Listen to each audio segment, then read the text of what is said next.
Bismillahirrahmanirrahim. Assalamu alaikum. I hope that you are doing great. In today's lecture, we will try to understand the structure and the usage of past perfect tense. आज हम past perfect tense को समझने की कोशिश करते हैं.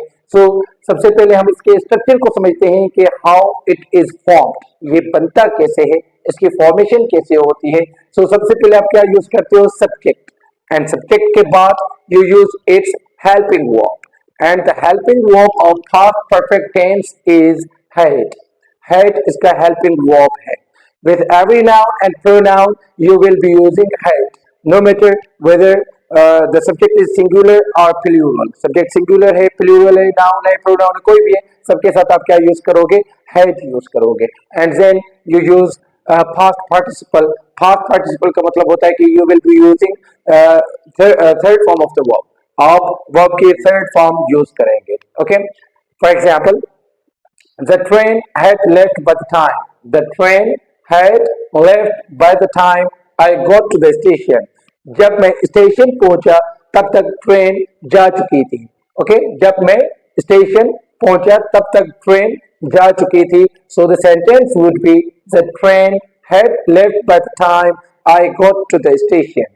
This is the positive sentence. ये इसका positive structure है. And when we transform it into negative, तो हम क्या use करते हैं? हम had के बाद not लगाते हैं. For example, the train had not left by the time I got to the station.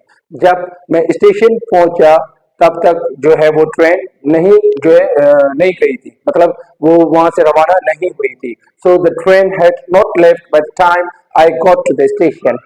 And when you transform it into interrogative, जब आप इसको interrogative में जो है ट्रांसफॉर्म करते हो तो आप क्या करते हो? आप auxiliary inversion. अब auxiliary inversion का मतलब क्या होता है कि आप जो helping verb होता है उसको subject से पहले आप रखते हो, यूज करते हो. For example, had the train left by the time you got to the station? Had the train left by the time you got to the station? Now you see जो had है that is before its subject. Subject से पहले आपने उसको and रखते हैं and the sentence becomes interrogative. I hope कि आपको इसका स्ट्रक्चर समझ आ गया होगा. Now let's try to understand कि ये किस कॉन्टेक्स्ट में यूज होता है. Now let's try to understand how past perfect tense is used. Past perfect tense use कैसे होता है? The first thing that you have to notice is that कि past perfect tense is the part of past simple tense. Past perfect, past simple का भी क्या होता है? Past होता है. इसका क्या मतलब हुआ? इसका मतलब ये है कि when you talk about one action done in the past, अगर आप एक ही past action के बारे में बात करते हो तो आप उस action के लिए past simple use करोगे. You won't be using past perfect tense. For example, I gave him a pen. I gave him a pen. Now I won't be saying कि I had given him a pen. Why? Because I am talking about what action. जब आप एक action के बारे में बात करते हो तो आप past simple use करते हो. But you use past perfect tense when you talk about a past situation, जो एक past situation or your past action that took place before another past situation. अब इसका मतलब क्या है?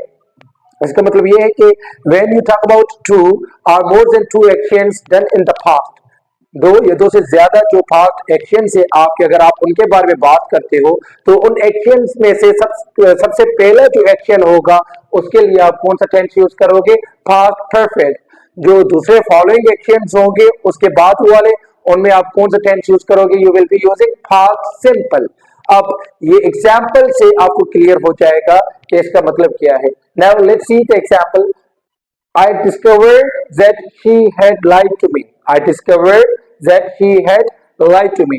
Now you see, I'm talking about two actions. मैं दो actions के बारे में बात कर रहा हूँ. And this is the first action, discovered, and this one is the second action कि she had lied to me. This is the second action, lying. Lying वाला जो है वो second action है. अब now you see, okay, this is present time and ये पूरा क्या है? Past है. Okay. अब आप सोचिए, समझने की कोशिश करें कि I discovered, मैंने पहले पता लगाया कि उसने मुझसे झूठ बोला या उसने झूठ पहले बोला एंड बाद में मैंने पता लगाया. Now you think yourself. आप खुद से सोचें एंड अंदाजा लगाएं. सो राइट, आपका अंदाजा ठीक ही होगा कि उसने झूठ पहले बोला and then I discovered it later on. तो this is the first action. अब now I am talking about two part actions. First उसके झूठ बोलने वाला एंड देन मेरा डिस्कवर करने वाला। अब जो झूठ बोलने वाला एक्शन किस में चला जाएगा? पास्ट परफेक्ट में। एंड जो मैंने डिस्कवर किया लेटर ऑन वो किस में आएगा? पास्ट सिंपल में आएगा। Likewise we have another example कि एज आई मेट हिम, मैं जैसे ही उससे मिला, आई रियलाइज्ड, मुझे रियलाइजेशन हुई क्या? क्या I had seen him before, कि मैंने उसे पहले कहीं देखा है। Now you see, now realisation पहले हो रही है या पहले मैंने उसे कहीं देखा था? ये पहले।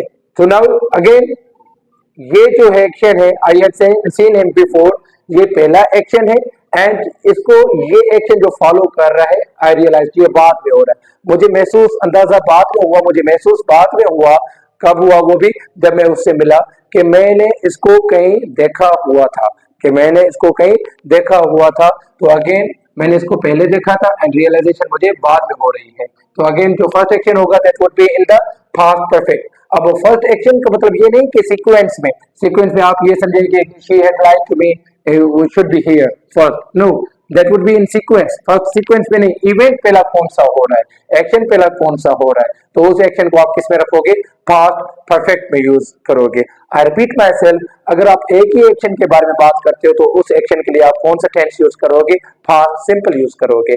आप पास्ट परफेक्ट यूज करते हो when you talk about two और more than two actions done in the past. And जो सबसे पहले एक्शन हुआ होता है आप उसके लिए पास्ट परफेक्ट यूज करते हो, एंड जो दूसरे एक्शंस होते हैं उनके लिए आप कौन सा टेंस यूज करते हो? पास्ट सिंपल यूज करते हो। अब डिफरेंस को समझने की कोशिश कीजिएगा between past simple and past perfect. Okay, now when he stopped laughing everyone left, when he stopped laughing everyone left, जब उसने अपनी हंसी बंद की, जब उसने हंसना बंद किया तो उसके बाद सारे चले गए। ओके, उसके बाद सारे जो है चले गए।